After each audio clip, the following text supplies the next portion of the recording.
வணக்கம். தேசம் சிறப்பு செய்திகளுக்காக நான் உங்கள் ரேவதி குணாலன். சகலகலா வல்லவர் இயக்குனர் டி ராஜேந்தர் சினிமா கட்டணத்தை உயர்த்த வேண்டாம் என வலியுறுத்தி தேசம் செய்திகள் தமிழ்நாட்டில் இருந்து எவர்கள் சினிமா கட்டணத்தை உயர்த்த வேண்டாம், இதனால் பாமர மக்கள் திரையரங்கிற்கு வருவது குறையும், வசதி உள்ளவர்கள் பார்ப்பார்கள், ஆகையால் சினிமா கட்டணத்தை குறைக்க வேண்டும் என சகலகலா வல்லவர் இயக்குனர் ராஜேந்தர் வலியுறுத்தினார். மேலும் சினிமா கட்டணத்தை உயர்த்தாதீர்கள், மக்கள் தலையில் சுமையை ஏற்றாதீர்கள். இதுதான் எங்கள் டிஆர் டாக்கீஸின் கோரிக்கை. அரசுக்கு வைக்கிறோம் இந்த கோரிக்கை. சினிமா படம் பார்ப்பது என்பது மக்களுக்கு தருகிறது கேளிக்கை. ஆனால் அதை இவ்வளவு கட்டணம் செலுத்தித்தான் பார்க்க வேண்டும் என்று சொல்வதுதான் வேடிக்கையோ வேடிக்கை. ஆனால் படத்துக்கு என்ன வேணாலும் டிக்கெட் 500 1000 எது வேணாலும் தரும் அப்படி என்று தங்களுக்கு பிடித்த நட்சத்திரங்களின் படங்களை ரசிகர்கள் சென்று பார்க்கிறார்கள் என்று சொன்னால் அவர்கள் செலுத்துவார்கள் காணிக்கை.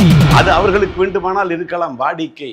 ஆனால் வாடும் ஏழையால், பாமர மக்களால், நடுத்தர வர்க்க மக்களால் இவ்வளவு கட்டணம் கொடுத்து போய் படம் பார்க்க முடியுமா? டிக்கெட்டோட கட்டணம் அதுன்னு சொன்னா உள்ள போய் தின்பண்டம் வாங்கி சாப்பிடணும்னா அதோட கட்டணம் எங்கேயோ இருக்கு.